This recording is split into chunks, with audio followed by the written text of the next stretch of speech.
నేను ఒకటే మిమ్మల్ని అందరినీ విజ్ఞప్తి చేస్తున్నా, ఎన్నికలు దగ్గర పడుతున్నాయి. జగన్మోహన్ రెడ్డి అబద్ధాలు పెరిగిపోతున్నాయి. ఆయన ఏం చదువుకున్నాడో నాకు తెలియదు కానీ కన్నార్పకుండా అబద్ధాలు చెప్పడంలో పిహెచ్డి చేశాడు. అవునా కాదా? అబద్ధాలు కూడా అవునా కాదా? తమిళ్లో 10 రూపాయలు ఇస్తాడు, 100 రూపాయలు దోచేసుకుంటాడు.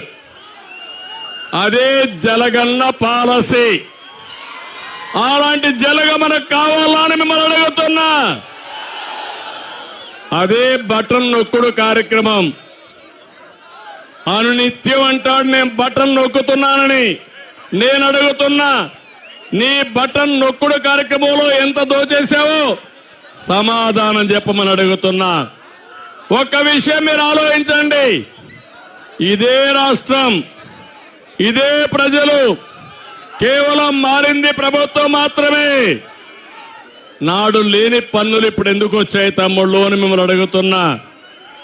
ఇదే రాష్ట్రం, ఇదే ప్రజలు, నాడు లేని అప్పులు నేడు ఎందుకు వచ్చాయని ప్రజలు ఆలోచించుకోవాల్సిన అవసరం ఉంది.